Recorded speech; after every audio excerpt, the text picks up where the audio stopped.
Magandang umaga po sa bawat isa sa inyo. Welcome back to our 365 Bible verses everyone should know. So, lang batiin po muna yung mga Filipino sa Vietnam, sa mga sumusubaybay sa atin. Palayan ka ng ating Panginoon. And tandaan po natin, kahit nasang dako man tayo ng mundo, tinalaga tayo ng Diyos upang maging pagpapala. So, tuloy po natin yung ating talakayan patungkol po sa Kristiyanong wais, making wise decisions daily. Pag binabasa po natin yung Book of Proverbs, meron talagang wisdom.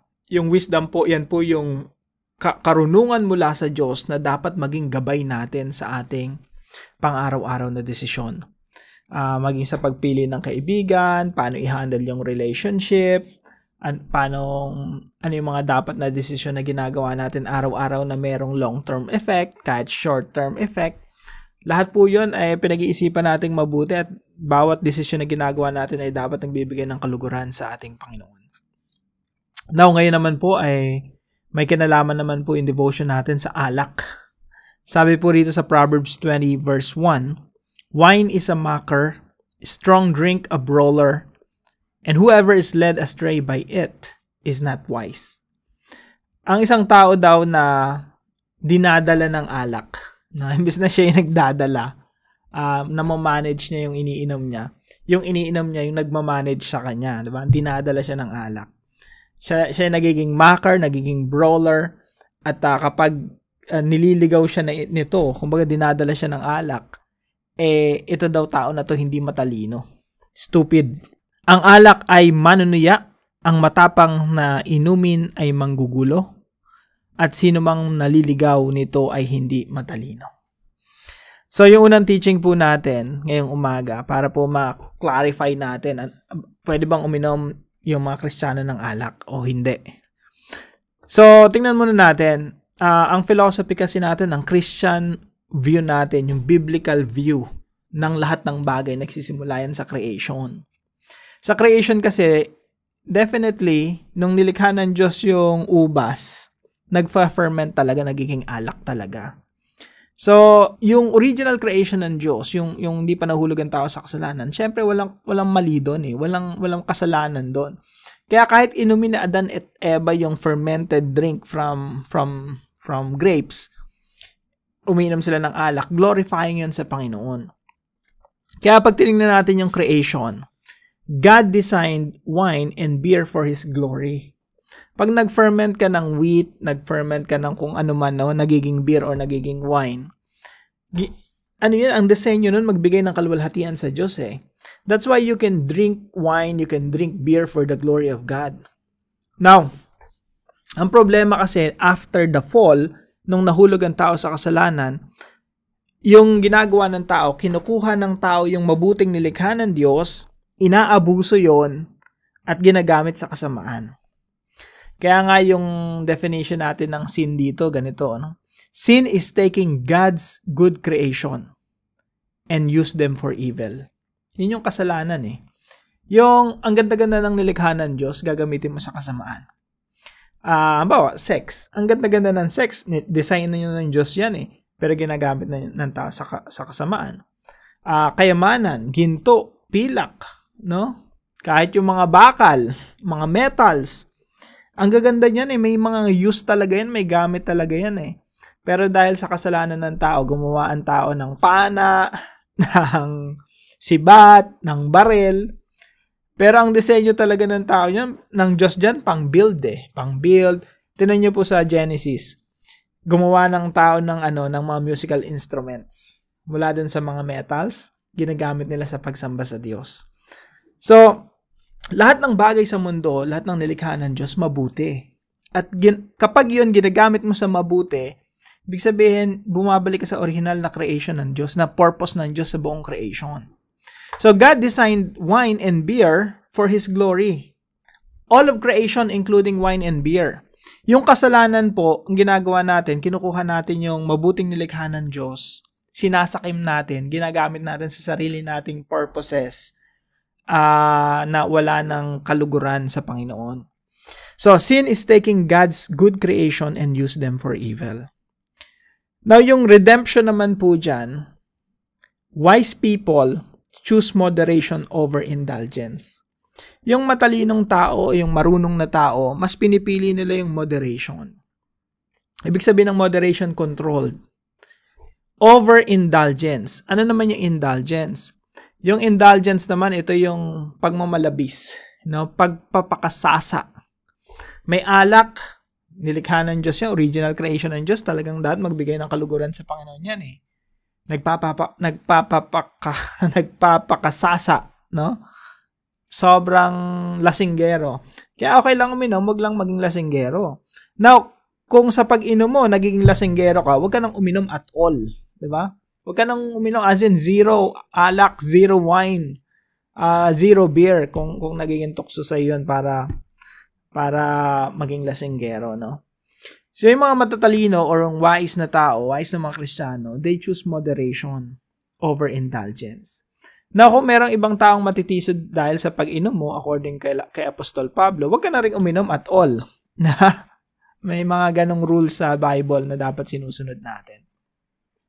Now, itong sinishare ko po sa inyo, creation, fall, redemption. Yan po ang bumubuo ng ating pananaw. Sa lahat po yan applicable. Pag tinignan mo dapat yung creation, nakikita mo yung kabutihan, kagandahan ng creation. Pag tinignan mo yung fall, yan naman kung paano natin inaabuso, sinasamantala, ginagamit yung kagandahan ng nilikha ng Diyos sa kasalanan, sa kasamaan. Yung kamay natin, nilikha ng Diyos, original design yan, magbigay ng kaluguran. Ang design, sampung madaliri yan, no? We can create new things for the glory of God. We can invent things. We can use this to cook, to paint, ang daming use ng sampung daliri, oh. Pero ginagamit natin sa kasalanan yung mga kamay natin. Kasi eto may creational design, pero nahulog din sa kasalanan yung mga kamay natin. Pero salamat sa Panginoon kasi may redemption. Dahil sa Panginoong Hesukristo, pwede nating gamitin uli yung ating mga kamay sa pagpupurit, pagsamba sa Diyos. So, yan po ang philosophy natin, no? Creation, fall, redemption. Now, under redemption po, sinulat ko dito, no, moderation over indulgence. Pag umiinom ka ng alak, dapat controlled. Hindi yung excessive o yung labis-labis. Bakit? Yung moderation po kasi, ginagawa mo yung pag-inom mo under the rule of King Jesus. Ibig sabihin, pag uminom ka ng alak, isipin mo mabuti, hindi ikaw ang hari ng buhay mo. Si Kristo. Kaya pati pag-inom mo, controlled, moderate, may moderation. Kasi ang inisip mo, Lord, mag-glorify ka ba sa akin pag naging senggo ako?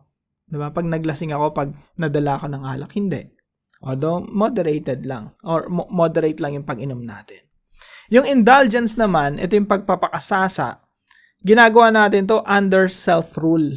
Yung walang Kristo, walang hari, walang Diyos sa buhay mo. Ako'y naghahari, so I can indulge myself, magpakalango ka dyan. Ganun yun indulgence. Now, hindi po ito patungkol lang sa alak. Applicable po ito sa lahat. Kaya nga, sabi ng iba, ano ba naman yan si Russell, walang disiplina, pati alak pwede. Actually, eto nga tinuturo ko na to, mas disiplinado to eh. Kasi ito ay principle na applicable sa lahat, hindi lang sa alak. Pati panonood ng TV. May moderation. Pag nanood ka ng TV, glorifying ba sa Panginoon yung panonood mo ng TV? 5 oras, 6 na oras ka nandiyan sa couch, di ka pa rin bumabangon. O, di ba? Hindi yun, under King Jesus, under self-rule yun. Pagkain mo ng maraming chicharon or maraming, matataas sa uric acid na, alam mo yung hindi moderated. Sobrang matataba, sobrang matatamis. So, pati pagkain mo, iniisip mo pa rin, Lord, hari ka ba ng buhay ko ngayon, right now, sa pagkain ko? Sa panonood ka ng TV, sa Netflix, sa pagtulog ko, kompleto pa ba tulog ko? Sapat pa ba yung ginagawa kong tulog o overwork na ako? No? Pati sa trabaho, ina-apply yung ganitong disiplina. Creation, fall, redemption. Sa creation ng Diyos, nilikha niya tayong nagpapahinga. Diba? Napansin niyo ba sa creation? Merong araw ng pamamahinga. Kaso ang fall, minsan yung mga tao overwork. Diba? Yun yung resulta ng kasalanan. Ang redemption niyan, King Jesus. Lord, hindi pala ako dapat mag-overwork. Dapat magpahinga rin ako for your glory. No? So, yan po yung philosophy. Panoorin niyo po yung Christian philosophy natin. No? Meron tayong series niyan. Yung updated. Yung dati yung luma. Matagal ko nang ginawa yun. Panoorin yung Christian philosophy para makita natin paano natin i-interpret lahat ng bagay. Maging sa alak man. No? So, application po natin dito, number 1, be wise by seeking God's creational purpose. Magiging marunong po tayo sa buhay pag tinignan natin, Lord, ano ba yung purpose mo? Original purpose mo sa lahat ng bagay. Pag ganyan tayo mag-isip, tatalino talaga tayo. No? Sabi ko nga, no, kahit sa sex, may original purpose, may creational purpose ang Diyos sa sex. Kung wise ka, alamin mo yon at hindi mo siya gagamitin for evil. Number 2, live a redeemed life by being led by the Spirit. Sabi nga ni Apostol Pablo rito, huwag kayong magpakalasing sa alak na ito ay labis na kalayan, kundi mapuno kayo ng Espiritu. So sabi ni Apostol Pablo, be filled not with wine but with the Spirit. Mapuno tayo ng banal na Espiritu. Imbis na dalhin tayo ng alak, dalhin tayo ng Santong Espiritu. No? We're being led by the Spirit. So, let's live a redeemed life. Tayo ng mga tinubos ng ating Diyos. Ipamuhay natin yung redeemed life na yon by being led by the Holy Spirit. Not with wine or not with alcoholic beverages. And number 3 po, submit all things under the rule of King Jesus. Ang alak po, pinapasakop natin yan sa ilalim ng pagkapanginoon ni Kristo. Kaya nga minsan may time na hindi ka talaga pwedeng uminom ng alak. Kasi may mga matitisod na tao sa paligid mo. Merong mga ibang tao na, Kristiyano pa may umiinom. O di wag ka nang uminom at all. Bakit? Kasi ginagawa mo yun para sa Panginoon. Sinasaalang-alang mo yung ibang tao sa gagawin mo. Baka mamaya may mga matitisod. So, we submit all things under the rule of King Jesus. Hindi lang alak po yan. Pati pagtulog, pagtatrabaho, pagkain natin, yung pagising natin ng umaga, anong oras ba tayo gigising. Kasama yun, pinapasakop natin sa Panginoon yun. Hindi pwedeng sasabihin mo, si Jesus ang Panginoon ng buhay mo, pero alas 10, alas 11 ka na gumigising, o kaya alauna ka na gumigising, hindi ka na nagiging productive. So, we need to submit all things under the rule of King Jesus.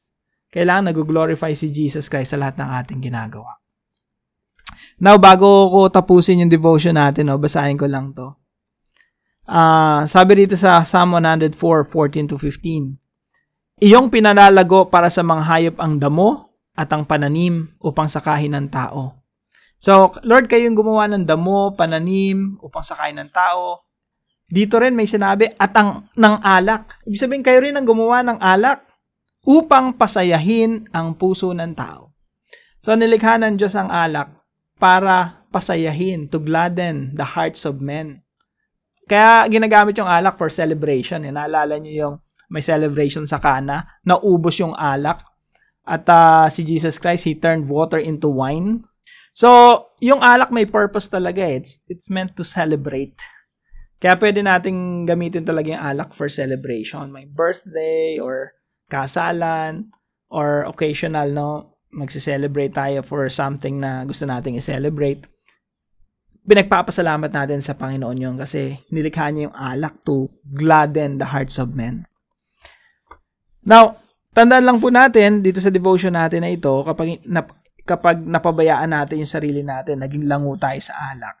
Again, ang purpose ng Diyos sa alak is to make us happy. Hindi languin tayo sa alak, Hindi lasingin tayo. Paalala lang po, wine is a mocker, strong drink, a brawler, and whoever is led astray by it is not wise.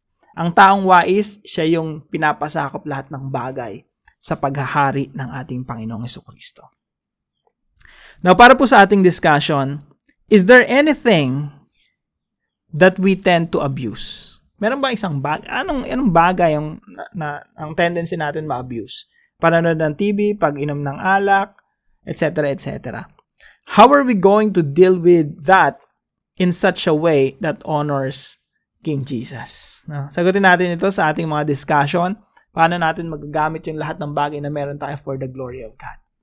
Para naman sa ating panalangin, Father, I praise you because you have created all things for your glory. And that includes wine and beer. Please teach me to be wise and disciplined as someone who lives under the rule of King Jesus. Help me to overcome temptations, indulgence, and all kinds of addictions. In Jesus' name. Sama po natin ito sa ating mga panalangin. At salamat po sa sponsor natin, si Ma'am Gloria. Pagpalain kayo ng ating Panginoon. At kung meron po ay natutunan dito sa devotion natin, ipaalam niyo po sa comment section right below this video. And please share this devotion to your family and friends. Pagpalain po kayo ng ating Panginoon. See you po tomorrow, 5 a.m. dito sa ating daily devotion.